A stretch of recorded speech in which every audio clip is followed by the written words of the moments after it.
This is the remarkable John Hargrave, novelist, artist, healer and visionary leader.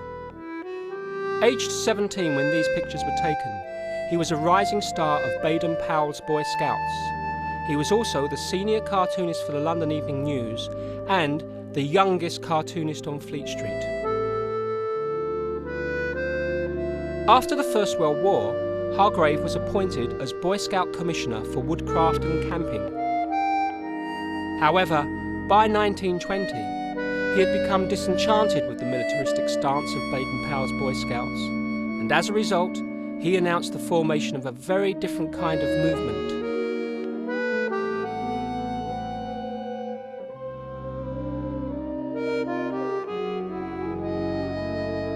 Hargrave's new mission was to recharge the physical, mental and spiritual energies of individuals through a combination of camping, woodcraft, ritual and discipline.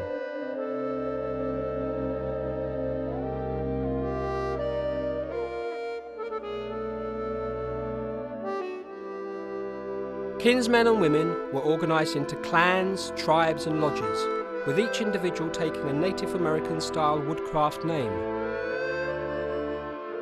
Camping, hiking and outdoor pursuits were central activities because of the benefits to physical and mental fitness.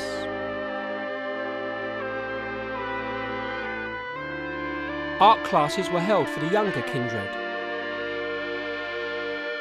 Stories and plays were written and enacted.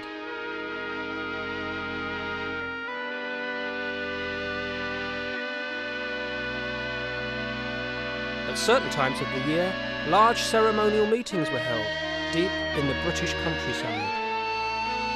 The Owl Thing at Whitsuntide, the Gleemote in the autumn, the Kin Feast in winter, and the Easter Hike were the great seasonal gatherings of the kindred.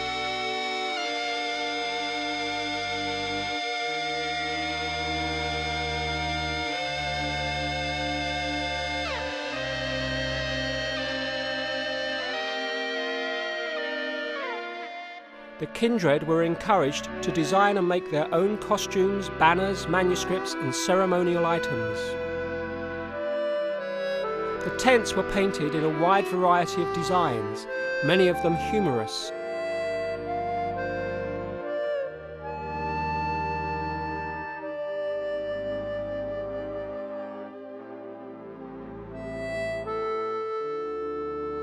Their interest in sacred architecture, world mythology and European folk mythology was reflected in these objects.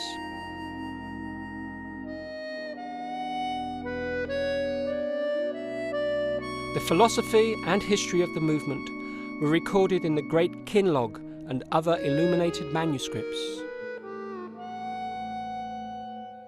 The kindred's Native American names were reflected in the carved staffs carried at the great meetings.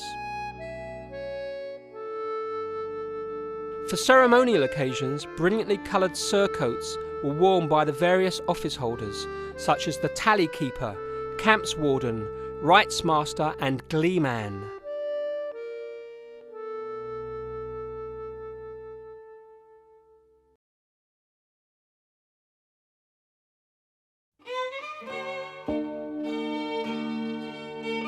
The charismatic Hargrave attracted an interesting and eclectic group of followers. Small in number, never more than a few hundred strong, the KIBBO KIFT was nonetheless widely known and admired by intellectuals and artists of the time such as H.G. Wells, Havelock Ellis and Professor Julian Huxley. The brilliant photographer and kinsman Angus MacBain was responsible for the huge photographic archive of the KIBBO KIFT.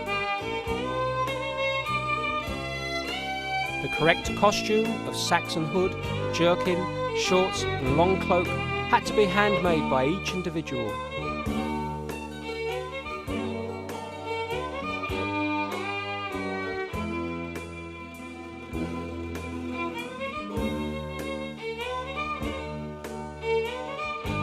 In 1931, when Hargrave discovered the economic theory of social credit, he decided to take the KIBBO KIFT into politics. This caused a major split. Many members left and formed the woodcraft folk. an organisation that is still active today. The KIBBO KIFT were transformed into the Green Shirt Movement for Social Credit and later the Social Credit Party of Great Britain. The Green Shirts held rallies and fought Mosley's fascists on the streets of London and other major British cities.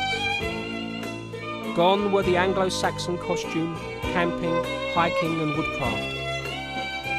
They were now replaced by military uniform, marching and propagandizing.